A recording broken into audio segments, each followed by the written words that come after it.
Great founders can be found all across the world, but in order for them to succeed, they need capital, knowledge, and skills to unlock new opportunities. That's where 500 Global comes into the picture. The venture capital firm is on a mission to develop strong and thriving startup ecosystems. With $2.4 billion in assets under management, the company has already backed thousands of startups that seek to transform economies and societies. I'm Olivia Kinghorst, and I'm here in Davos to speak with Courtney Powell, COO and Managing Partner at 500 Global.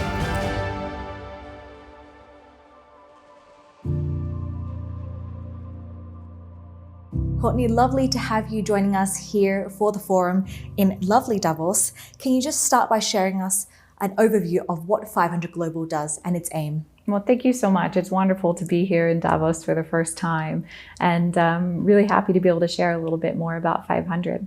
So 500 Global is a multi-stage venture capital firm investing in the best founders in more than 80 countries.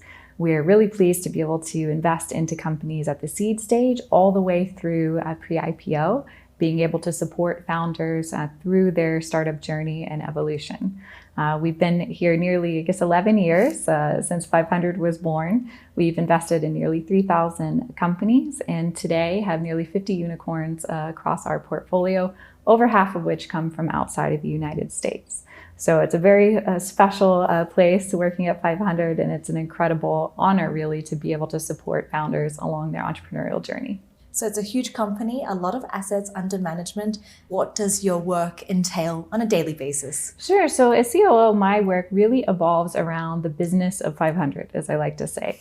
And the business of 500 is being able to invest in great founders all around the world. So I'm oftentimes studying markets where we're interested in investing, new countries that we're looking at investing, and working with our incredible team to determine what our funds are going to look like, what sort of companies we're going to invest in, and also just spreading the word about entrepreneurship being such a critical part of the development of an economy. So the day-to-day definitely changes. I spend lots of time in a plane, but I'm really thrilled to be able to work with the team that I do. So far, the company has invested in some of the world's most successful startups, which are now unicorns. So what is the role of venture capital when it comes to developing a strong startup ecosystem? Right. I think the role of venture capital has really changed. If you think about kind of the beginnings of venture capital, this was really in the 60s and the 70s when the US was, you're really seeing things come alive in Silicon Valley and in Boston. And at that time, the governments were largely involved of the US in providing the capital to develop the ecosystems, even at universities. So the technology, the new products, there was required a lot of intervention from the US government at that time. And today, what you've seen in Silicon Valley is just a boom of new venture capitalists that are focusing on uncovering talent, uncovering opportunities that are going to create multi-billion-dollar returns, and also really driving innovation and economy that benefits all of society. So Courtney, I'd love to pick up on that last point that you made there. How does a thriving startup ecosystem ultimately benefit economies as well as societies? Sure. So when we think about entrepreneurship and we think about the role of venture capital within entrepreneurship, what's important to keep in mind is that when a founder has an idea and launches a company, in the early stages, they're oftentimes spending very little capital to get the company going and just trying to test out the idea. Once these ideas start to show traction and start to be picked up by customers and they have a business model that they feel like is working, that's when venture capital typically tends to come in and provide investment. And that investment is really critical because most founders who are launching ventures aren't independently wealthy, right? They are starting a business to sell a product or a service and to generate some sort of revenue. And so it will require investment by venture capitalists, by angel investors, by other other venture enablement programs to be able to see if their startup is really going to grow. So you need that capital to prove out the model. You need even more capital to expand your business, perhaps into a different product or segment, or even a different country. And what that ultimately leads to is great ventures, great founders create jobs. And jobs are truly what is bringing kind of wealth and sustainability into a society. And in addition to that, in startups and venture startups in particular, where we're primarily investing in technology companies, you see incredible technologies be invented that actually change the world. Not just their own company, right? But you see, the advent of ChatGPT is a great example of this, of AI, fintech that are enabling people to really take their output to an entirely different level. So you need that venture capital as an entrepreneur to grow your business, to launch your business, and then to scale your business. And that ultimately results in jobs. And Courtney, since you spend so much time traveling, you're able to see really what's happening on the ground. So can you share what you've seen, especially within emerging markets, and what's needed for them to unlock the next new opportunities? Sure. So I think, one thing that's really important when we think about investing in emerging markets, it feels new for a lot of people, but there's a really important stat that I like to share, which is if you look in the US today, 50% of the unicorns coming from the US are started by foreign-born founders.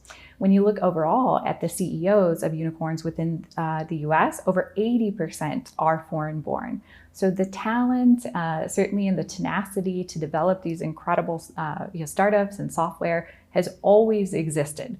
What today we see a bit of a gap in and where we're investing into the future is coming into markets, for example, across Southeast Asia, across Africa, and across the Middle East, where the environment for entrepreneurship is just beginning to get more of the support that is necessary to allow those entrepreneurs to stay in their home countries and their regions and build there. That's what we're really excited about. You don't have to come to Silicon Valley today to launch an incredible company.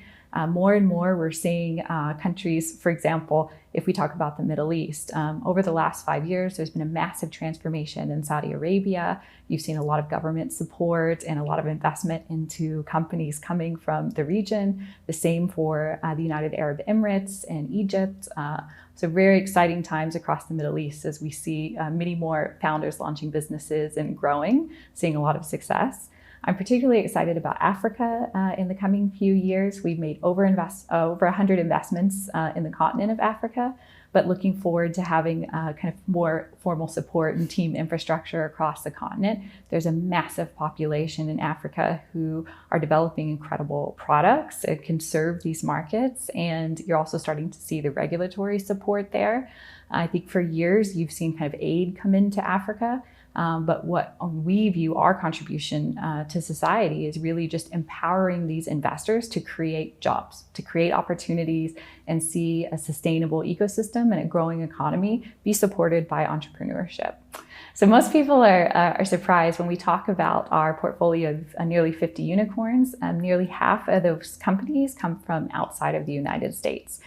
We've been investing globally for over a decade, and seeing these results tells us that our thesis on investing in these incredible founders, no matter what country they're in, is really paying off, and we expect to see that continue to rise over the next decade as well.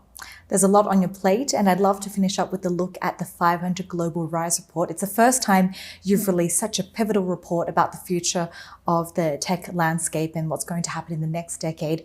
What kind of change are you hoping to spark by releasing this report? Sure. So we are very excited to have released the 500 Global Rise Report because it's really an articulation and a sharing of the data that we've used to make our bets in terms of where we're going to continue investing and where we expect entrepreneurship to continue to drive really incredible results and outcomes.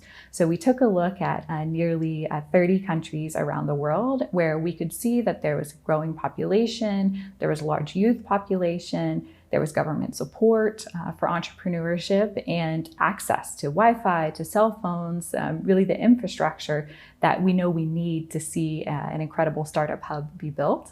So these 30 RISE economies is really the focus. In addition to the investing that we're doing in more advanced economies, it's where we see the future of entrepreneurship coming from. So it's been really well received. We've been able to share the report with many governments and enablers, as well as founders around the world.